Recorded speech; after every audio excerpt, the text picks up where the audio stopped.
안녕하세요. 반갑습니다. 이국영 강사입니다. 이번에는 워크북 1분 컷 4회차를 가볼 텐데 그 법치주의 문제가 좀 많거든요. 그래서 두 번에 나눠서 한번 해볼까 합니다. 그래서 이번에는 27번부터 한 35번, 36번까지 풀고 그 다음에 이제 5회차에서 연결해서 볼게요. 1번 현행헌법에서 자유민주적 기본질서를 명시하고 있는 게 헌법 전문이랑 사조다. 맞다. 조금 더 생각해 봐야 될 게 그냥 민주적 기본질서라는 말도 있거든요. 이거는 헌법제 8조 4항에 규정이 되어 있습니다. 그래서 본 교재에 있는 내용들 좀 참고해가지고 봐주시고요. 2번 자유민주적 기본질서란 모든 폭력적 지배, 자의적 지배, 즉 반국가단체 1인 독재 내지 일당 독재를 배제한다. 다수의 의사에 의한 국민의 자치, 자유, 평등의 기본원칙에 의한 법치주의적 통치질서를 반한다. 구체적으로는 기본적 인권 존중하고 권력 분립하고 의회 제도, 복수정당 제도, 선거제도, 사유재산과 시장경제 질서, 사법권의 독립. 옛날에는 막 외웠어요. 그 막 기, 권, 의, 복, 선, 사, 시, 경, 사 이런 식으로 외웠는데 지금은 그럴 필요가 없습니다. 전체적으로 맞는 지문이다 이렇게 생각하면 돼요. 3번 유형 키워드 헌법에 민주적 기본질서 위배되는 집회 또는 시위를 금지하기에는 그 민주적 기본질서라는 단어가 너무 광범위하기 때문에 아무거나 이제 민주적 기본질서 위배된다고 하면서 집회를 해산해 버릴 수가 있겠죠. 그것은 너무 지나치다. 집회 자유를 침해한다. 중요한 판례고요. 4번 헌법에서 이제 사회국가 원리를 채택하고 있는데 자유민주적 기본질서의 범위 내에서 이루어져야 된다. 왜냐면은 우리가 자유민주적 기본질서가 원칙이에요. 여기에 이제 사회주의를 보완할 수도 있거든요. 근데 우리나라는 뒷말이 중요해. 자유민주적 기본질서가 우선이에요.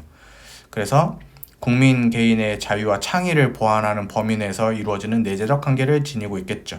맞는 지문인데 요게 응용되는 지문이 여러분들 뭐냐면 우리 시장 경제 질서가 자유 시장 경제 질서가 원칙이잖아요. 여기에 사회주의를 좀 넣는단 말이야. 그래서 사회적 시장 경제 질서 이렇게 돼요. 우리나라 말은 뒷말이 중요하다 그랬다. 그래서 사회주의를 채택하되 시장경제 질서 내에서 이루어져야 된다. 이런 말이 되겠죠. 5번은 중대사고에 대한 평가 제외도 헌법 위배되지 않는다. 다른 항목으로 이미 다 체크리스트가 있어서 그게 다 중대사고를 대비하는 것이니까 꼭 중대사고라는 말이 없어도 된다 이거예요. 그래서 5번이 답입니다. 네, 이런 식으로 가고 그 다음에 28번 문제. 헌법의 기본 원리 어떻게 풀어야 돼요? 다른 건 다 되는데 구체적인 기본권을 도출하는 근거가 될 수는 없죠. 그래서 일단 1번이 틀렸고요. 2번 자기 책임 원리는 자기 결정권의 한계 논리로서 책임 부담의 근거로 기능하는 동시에 자기가 결정하지 않은 것이나 결정하지 못하는 것에 대해서는 책임을 지지 않고 책임 부담의 범위도 스스로 결정한 결과 상관관계가 있는 부분까지 책임진다라는 한정 원리로 기능한다. 틀리게 될 게 없습니다. 3번 헌법 해석상 특정인에게 구체적인 기본권이 생겼어요. 기본권이 있으면 챙겨줘야 되죠. 그래서 국가의 행위 의무 내지 보호 의무가 발생했음이 명백합니다. 근데 국가가 아무런 입법 조치를 취하지 않았대요. 그러면은 이거는 해줘야 될 걸 안 해준 것이기 때문에 입법자에게 입법 의무가 인정이 되겠죠. 근데 이제 반대로 안 해줘도 될 것을 안 해주는 것은 머리 왜 이래? 안 해주는 것을 안 해주는 것은 헌법에 위배되지 않는다 그랬습니다. 맞는 지문이고 4번 헌법에 규정된 대통령의 헌법을 준수하고 추구해야 될 의무는 법치국가 원리가 직무집행과 관련해서 구체화된 헌법적 표현이다. 맞는 지문 같아요. 그래서 1번이 바로 답이었죠. 그 다음에 여러분들 29번에 합헌 키워드죠. 상속에 대해서는 개정민법을 적용하도록 했다. 헌법에 위배되지 않습니다. 그 다음에 여러분들 2번 공소시효 제도는 우리가 형벌 규정이 아니기 때문에 12조 1항, 13조 1항의 재형법정주의랑 상관이 없어요. 하지만 그 공소시효 제도를 불리하게 만든다면은 신뢰보 원칙은 좀 따져서 판단해야 되겠죠. 맞는 지문이고요. 3번 신뢰보 원칙의 객관적인 요소로서 법적 평화고 이와 내적인 상호 연관관계에 있는 법적 안정성이 주관적 기대냐 얘가 여기로 가야 됩니다. 요게 더 큰 카테고리예요. 신뢰보 원칙이 여기로 와야 돼.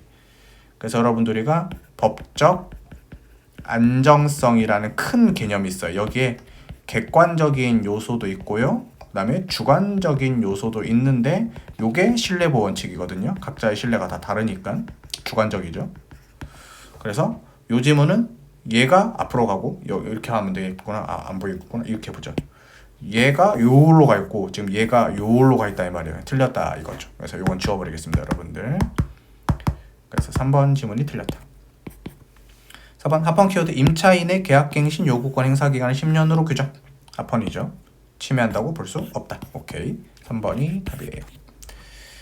오케이. 그 다음에 30번. 우리 13조 2항이 금지하고 있는 소급비법은 진정소급비법이죠. 조금 더 말하면은 국민에게 불리한, 그래서 부진정소급비법, 이미 아직 끝나지 않고 진행 과정에 있는 사실 법률 관계를 규율하는 이른바 부진정소급비법은 여기에 포함되지 않습니다. 진정소급비법만 포함이 되는 거예요. 13조 2항이 금지하고 있는 소급비법은 1번이 바로 답이네요.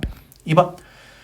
진정소급비법은 국민이 소급비법을 예상할 수 있었거나 법적 상태가 불확실하고 혼란스럽거나 해서 보호할 만한 신뢰익이 적은 경우와 소급비법에 의한 당사자의 손실이 없거나 아주 경미한 경우 신뢰보호층에 우선하는 심히 중대한 공익상의 사유가 소급비법을 정당화하는 경우에 예외적으로 허용될 수 있다. 자, 진정소급비법은 원칙적으로는 금지이지만 예외적으로 허용할 수 있다. 반대로 부진정소급비법은 원칙적으로는 허용이지만 예외적으로 신뢰보호 원칙은 따져봐야 된다고 했죠.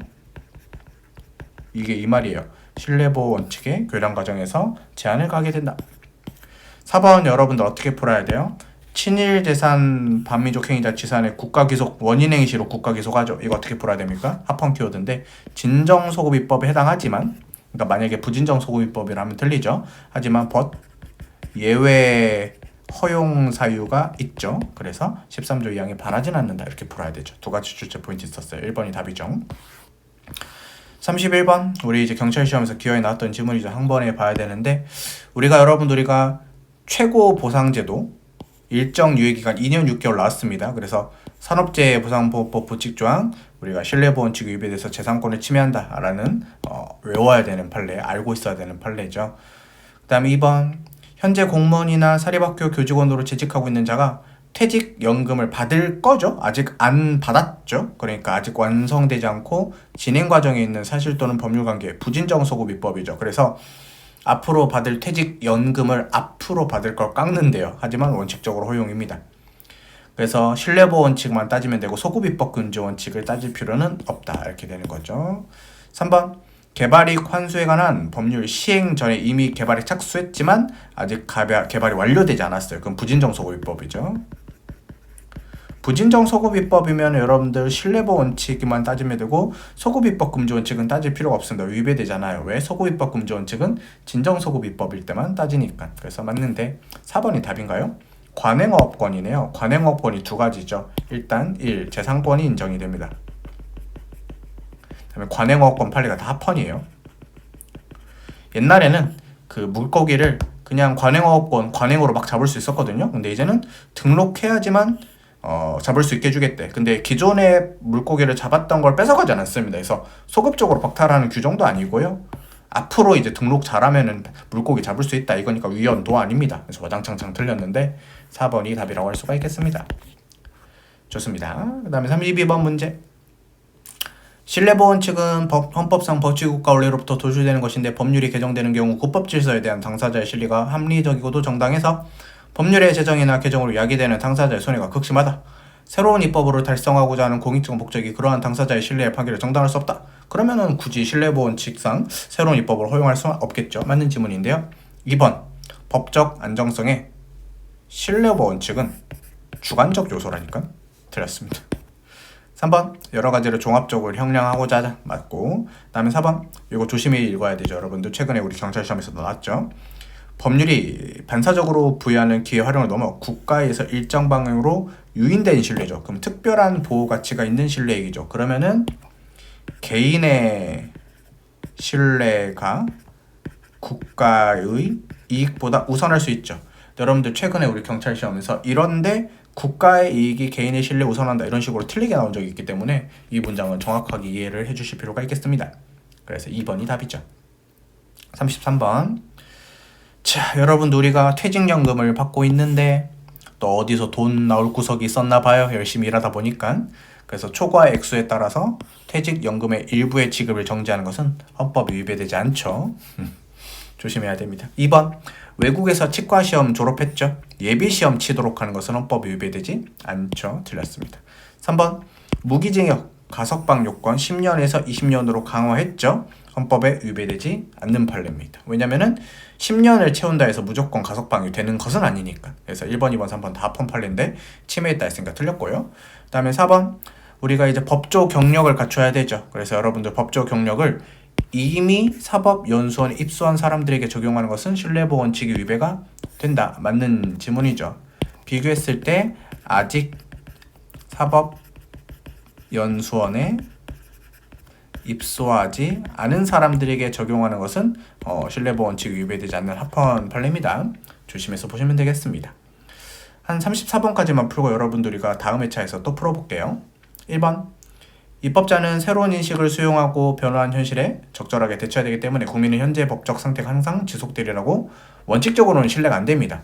그래서 국가가 좀 유인을 하거나 이런 신뢰가 좀 더 강력하게 보호가 돼요. 그래서 여러분들 2번 보시면 모든 신뢰가 보호되는 게 아니라 합리적으로서 보호될 필요성이 있어야지 보호되는 것이다. 맞고요.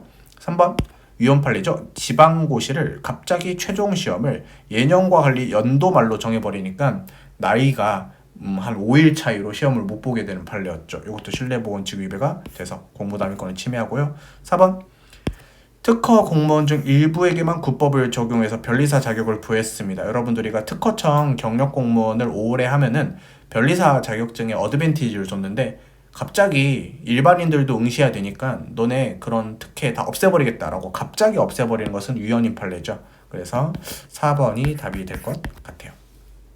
법치주의가 문제가 좀 많기 때문에 여기서 한번 끊고요. 5회차 때 계속 연결해서 볼 수 있도록 하겠습니다. 여러분들 고생 많으셨어요. 고맙습니다.